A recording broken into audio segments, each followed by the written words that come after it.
Ultamize. A lot of bad conversation habits come from one place, the need to impress. Not in an obvious way. Most people aren't thinking, I'm going to impress this person right now. Underneath the surface, they're trying to. They're trying to sound smart, sound interesting, sound successful, sound knowledgeable, and that pressure changes how they speak. They talk longer, they explain more, they add details that weren't needed. They try to prove something. And the result? The conversation feels heavy. Let me show you what this looks like in real life. You meet someone and they ask, what do you do? If you're trying to impress, your answer might sound something like this. Well, I work with a range of clients across different industries and we focus on optimizing communication strategies. And there are a lot of moving parts depending on the and blah, blah, blah, blah, blah. Technically accurate, completely forgettable. Now, compare that to someone who isn't trying to impress. They say, I help people become better communicators, especially when the stakes are high. What do you do? It's short. By the way, that is the way I describe what I do a lot of times. It's clear, it's confident, no extra explanation, no overcomplication. Now, here's what's interesting. The second answer sounds stronger, even though it's simpler, because it doesn't feel like it's trying. Let's look at another situation. Someone asks, how was your trip?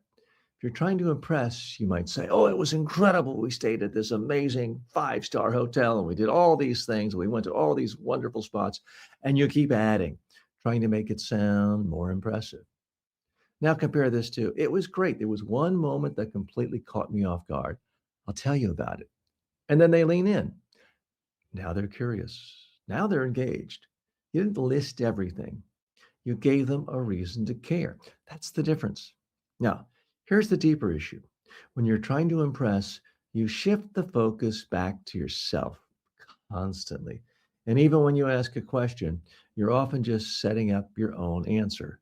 So, what do you do? I mean, I'm in this field. Now the conversation becomes about you again. And people feel that, even if they can't articulate it. Now, let's flip it.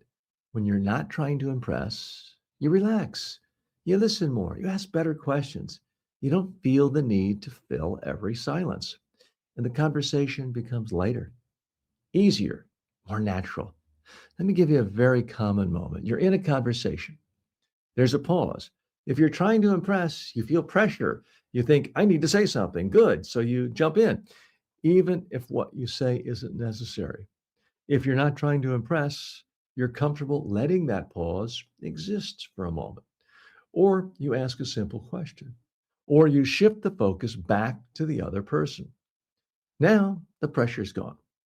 Now the conversation flows. Here's the shift I want you to make. Stop asking, how do I come across? Start asking, is this conversation working for both of us? That question changes everything because now you're focused on the interaction, not your performance inside it.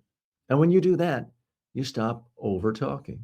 You stop over explaining. You stop trying to prove things and you start doing something much more effective. You make the conversation feel good. And when a conversation feels good, people assume something about you. They assume that person is confident. That person is interesting. That person is easy to talk to, even though you weren't trying to impress them at all.